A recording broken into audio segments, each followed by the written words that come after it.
So we're gonna be taking a shingle out today, right over here to the right. The reason we are taking this out is we have already presented this damage to the insurance company. There is hail damage to the glazing profile of the skylight.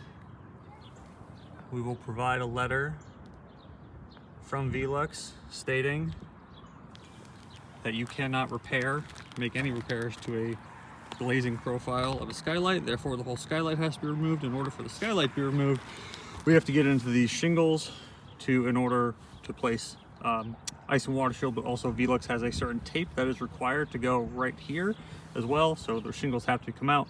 We are going to be removing one full length shingle directly next to the right of the skylight, send it off for testing.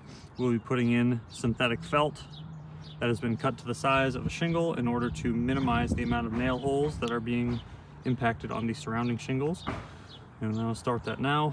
We're also going to be documenting any damages that occur to the shingles during this temporary repair.